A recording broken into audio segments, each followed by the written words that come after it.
So with over 26,000 members voting on the contract before us, this was a very emotional strike. It was hard bargaining on both sides. When you look back at the last 22 years prior to this, you saw a real effort on this company to, attack us on wages, on health care, on retirement, many other things, job security. And so this contract was different. We had massive leverage this time. And our members really stood strong. Our members took control. Our members, took ownership of this battle ahead. I'm so proud of this membership. This was a defining moment tonight. And we were able to change the past negotiations, and we were able to get wage increases of over 38%. We reduced the cost of health care and added other important insurance programs.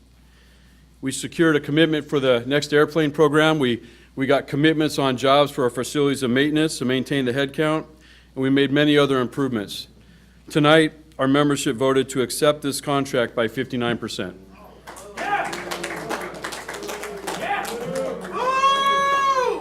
It's time for us to come together. This is a victory. This is a victory.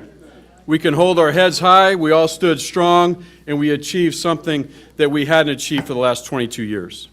I'm proud of this membership. You can be proud of yourselves as well. You stood strong, and you stood tall, and you won. This is a victory. Thank you, everyone.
Our members voted to strike, withhold their labor, and they stood strong, they stood together. Tonight, they secured a victory. They voted by 59% to accept the agreement, and they get to move forward. The strike will end, and now it's our job to get back to work and start building the airplanes, increase the rates, and bring this company back to financial success. So I'm proud of our members. It is a win, very successful win.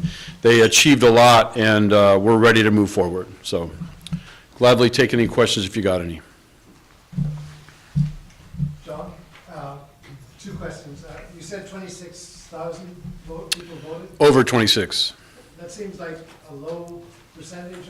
Any particular reason why this vote was lower? It wasn't much lower, very close to the results of the last vote. Okay, and the other question I have is, a lot of your members seem to be annoyed by the company's threat of regressive bargaining if this wasn't accepted. Do you think now that it has been accepted, can you reset the relationship? You know, all I'll say to our members, how proud of them I am and how hard they worked, and they achieved a lot, and this is more than they've achieved in the last 22 years in wages. We lowered health care costs. We had job security pieces that were used to attack us in the past, and this is a success. This is a win. It was hard bargaining on both sides, and there always is hard feelings, but we'll get through it, and we'll get back to building airplanes. John, do you feel like the leadership at Boeing underestimated you guys? And I mean, I've heard a lot of machinists that tell me they felt like they were playing games with you guys, with your livelihood, and disrespecting you. Do you feel that way, and is that going to affect your relationships with the company going forward?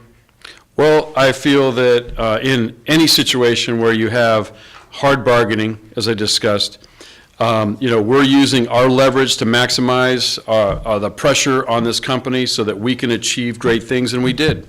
Our members can be proud of that. We'll work on the relationship later. We work hard together when it comes to our labor relations, and we'll be successful in the future as well. So I don't have any concerns. Just want to get our members back in the factory, and I want them to be proud of what they accomplished, as they should be. And can you just run through the acceptance rate and what you're hoping comes after this? They accepted by 59%, and so you know, that's a big shift from where we were at a couple weeks ago, and there was some, you know, improvements to the agreement, and members were ready to come back. Wasn't sure what the vote count would be today. Definitely knew it was shifting. I think people were ready, and I look forward to getting them back to work. And John, I know that last week you and other union leadership, head honchos, encouraged members to vote in favor of this. What was your concern if the vote was a no tonight as opposed to a yes? Well, we're in a democratic union. Our direction is set by our members. They're the ones that have the power. We worked hard in the last 10 years to ensure that they would have a vote, and they alone would decide their fate and their future. So I'm proud of that. I'm proud that the members you know, looked at this as a victory and voted by 59% to move forward. So don't have anything else other to say than that. Julie. John, what do you say to the 41% who voted no? And I know people felt very strongly, especially around pensions, and you know, we heard some boos in the room as well. How do you go about healing your own union going forward? Yeah, we have a lot of work to do, and you know, 59% is a lot, but there's definitely those that weren't happy with the agreement. And many of those folks are focused on different issues. Some is the pension, some is progression of wages, some is health care, some is many other issues. And you know, we didn't achieve what we had in one contract. We've been at this for, you know, over 90 years. And that's what took us that long to get here. And so we've got another contract in 4 years. The good thing is it's not 10 years. And we'll be working hard to build our membership, our leverage, so that we can bargain on those things that we need to make more progress on. There's always more work to do, and that's okay. We locked in the success that we had. We had a lot of it, and that was a good decision by our members. And now we go back and we rebuild and we repair relationships where we need to. This membership is strong, though. This membership is strong. You mentioned pensions a few moments ago. We spoke to 3 picketers today who said, no pensions, no plans. What's your response to that now? Like I said, many of the members were fighting to get the pensions back. It's a righteous fight, and our members deserve pensions just like every worker deserves a safe, fair retirement in the future. So they weren't wrong in feeling the way they did. I feel strongly, and I agree with them, we just couldn't get the pension out of this company. And, we'll continue working on that issue, retirement security, for the rest of our lives. Dominic. John, now that the strike is over, there's another issue looming, which is the layoffs that the company has announced. They said they wouldn't lay off any machinists during the strike, but now perhaps it becomes an open question. What do you think about the prospect of layoffs, and will you talk to the company about that anytime soon? Well, layoffs right now would be very short-sighted. There's 6,000 airplanes or so in backlog. They need us to build them, and it's important to get our membership back in the factories, build the rates, and start delivering airplanes, and that should take care of itself. But I think it would be very short-sighted to look at layoffs. I hope the company can reconsider, but I don't have any information about what their future plans are. Go ahead. So there were some big wins with this contract for sure. What do you think that says about the organizational work the union's done leading up to these strikes, and how do you feel like it sets up organized labor in general here at Boeing in the future? We made a lot of improvements that we struggled with in the past. In the last 22 years, we only achieved 31.5% in general wage increases, and we got 38% in the next 4. We eclipsed that. They had attacked us on health care and increased the costs on our members every contract, and we were able to reduce the cost now. And I hope that's inspiring for other unions, other workers, because they deserve the same. The job security piece was so critical. They attacked us, not just most recently in 2011 and 2013. They were threatening to take jobs away in 2003. In 2007, right? So there was definitely some issues where we had great success that our members deserve. They deserve that commitment of these jobs long term. Our members sacrifice a lot simply by choosing to work in the aerospace industry. It's not an easy industry. You have these cycles, ups and downs that you have to deal with, and they've made a life commitment to help aerospace be successful. So they deserve that job security language, and that's something that we hadn't achieved in the past, and now we have. So I hope that other workers will aspire to make the same gains that we had, and I hope they're successful, so then we can leapfrog them in the future. So I'm really excited about the work our members did and the success that they have, and all credit goes to our members. The strength of our members is amazing.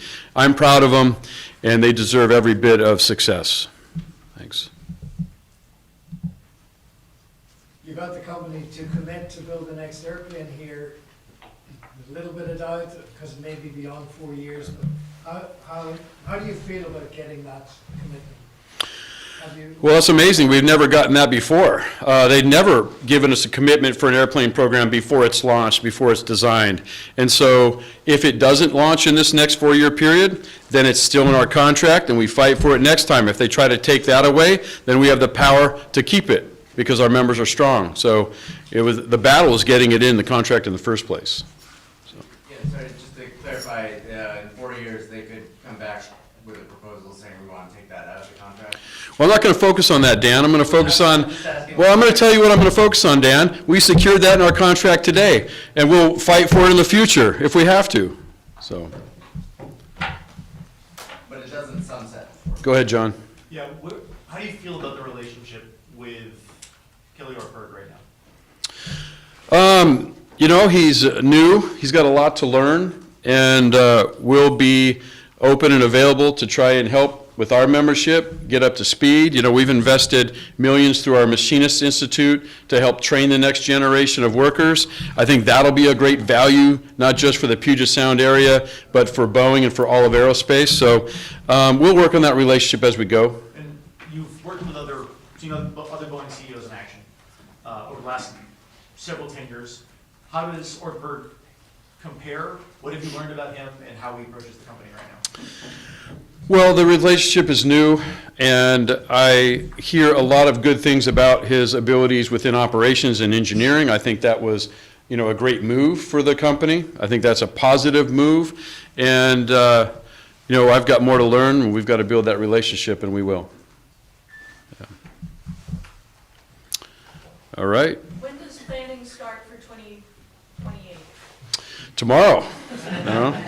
And there'll be a lot of discussions, and we have a lot of work to do within our membership. While this is great success, there's always more work to do. Our members deserve more in other areas of the contract where we didn't have as much success. And you have to acknowledge that, and you have to work on that, and you start building for the future, and we'll start as soon as we can. We saw a lot of anger from 2014 fueling people in their position on this one. That, as Julie mentioned, 41% didn't approve. Do you think there's going to be something similar to that, resentment, frustration in 2028? Well, I think this is a great victory tonight, and I think we've got to get back into building the airplanes. We've got to get back into increasing the rates, making this company successful, and as I just mentioned, we'll start building our proposals and the direction we want to go. Our members will set that direction, and so I trust in our members. I know that we will be strong in 4 years, but we've got this victory tonight, and we need to move forward. All right, if that's it. Thank you, everyone. Thank you. Appreciate it.